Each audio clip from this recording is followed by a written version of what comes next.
कि भाई रशिया आप तनहा नहीं हो, आपने घबराना नहीं है, हम आपके साथ हैं। आपको जहां हमारी ज़रूरत पड़े आपने बस हमें बुला लेना है और हम पहुंच जाएंगे।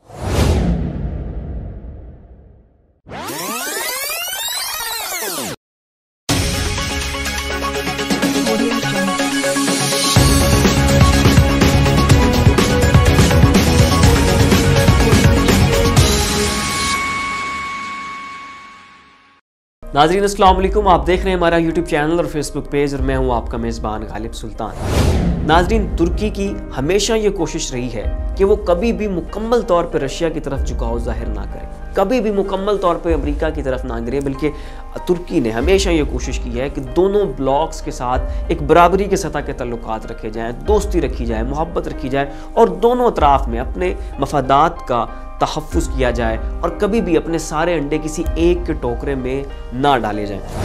तो नाज़रीन, अब तक तो तुर्की की ये पॉलिसी बड़ी कामयाब रही। बहुत सारी जगहों पे इस बैलेंसिंग पॉलिसी को लेकर चलने में तुर्की को मसाइल का भी सामना करना पड़ा, लेकिन अब जो मसला तुर्की को पेश आया है वो बहुत ख़तरनाक है और वो मसला यूक्रेन का।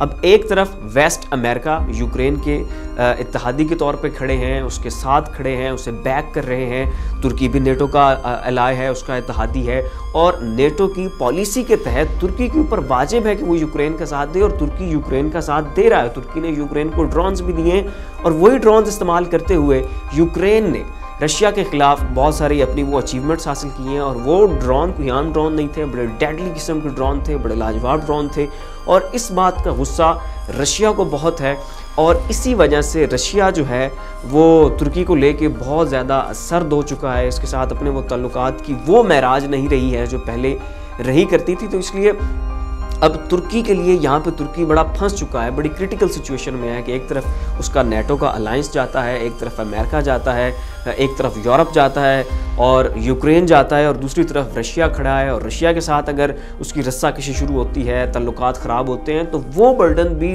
तुर्की बर्दाश्त नहीं कर सकता। तो अब इस वक्त तुर्की इसी बात में आफियत जान रहा है कि भाई किसी न किसी तरह से यूक्रेन के इशू के ऊपर रशिया और अमेरिका की सुलह सफाई करवाई जाए और इस मुमकिन जंग के खदशे को किसी न किसी तरह से ख़त्म किया जाए।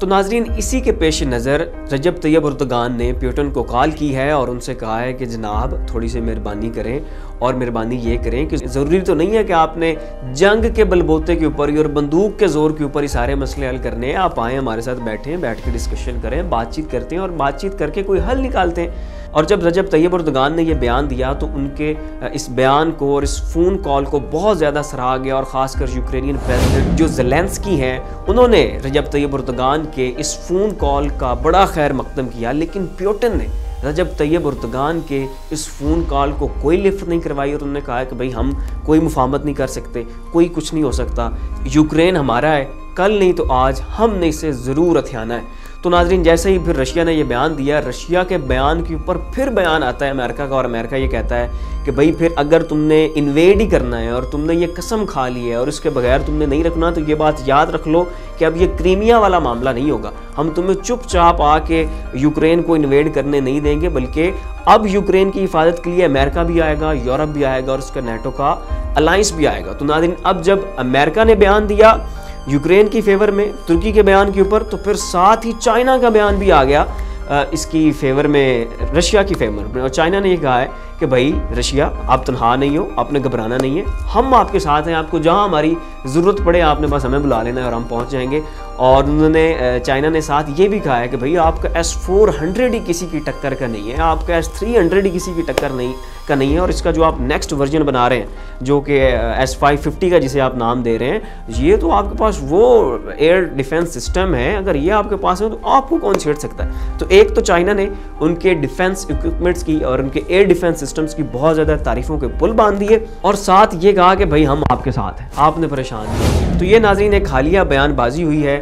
रजब तैयब एर्दोगान ने जब सुलह करवाने की कोशिश की और फ़ोन कॉल की तो फिर पुतिन का रिएक्शन, फिर अमेरिका का रिएक्शन, फिर वहाँ से चाइना की सपोर्ट आ गई रशिया के लिए। तो ये एक छोटी सी बयानबाजी थी जो हमने सोचा एक ख़बर के तौर के ऊपर आपके सामने रख दें। नाज़रीन, वीडियो के आखिर पर अब दूसरी खबर ये है कि ईरान ने अपने जनरल कासिम सुलेमानी की दूसरी बरसी के मौका के ऊपर इसराइल के बहुत ही प्रोमिनेंट न्यूज़पेपर जेरूसलम पोस्ट की वेबसाइट को हैक कर दिया है और उसकी वेबसाइट के ऊपर एक तस्वीर पोस्ट कर दी और उस तस्वीर के ऊपर इब्रानी और इंग्लिश दोनों ज़बानों में ये लिखा हुआ था कि हम तुम्हारी सोच से भी ज़्यादा तुम्हारे करीब हैं। लिहाजा ये ईरान की तरफ से इसराइल को एक वार्निंग थी, एक चैलेंज थी 3 जनवरी के मौके पर कि जिस रोज़ कासिम सुलेमानी की दूसरी बरसी थी और इस मौके के ऊपर उन्होंने अमेरिका और इसराइल को दोनों को ये वेबसाइट हैक करके एक मैसेज दिया है। और फिर जब ये मैसेज गया तो फिर पूरी दुनिया में एक दफ़ा खलबली मची, इसराइल वाले बड़ा परेशान हुए, फिर उन्हें बड़ा टाइम लगा उसकी मेंटेनेंस करने में और फिर इसराइल ने ईरान के इस अमल की मजम्मत भी की है। तो नाज़रीन, ये थी 2 खबरें, एक तुर्की से और एक ईरान से, जो हमने आपके सामने रखी। आपको हमारी ये क्रिएशन कैसी लगी? ऐसी मज़ीद अपडेट्स के लिए देखते रहिए हमारा यूट्यूब चैनल और फेसबुक पेज। इसी के साथ अपने मेज़बान गालिब सुल्तान को इजाज़त दीजिए। अपना ख्याल रखिएगा। अल्लाह हाफ़िज़।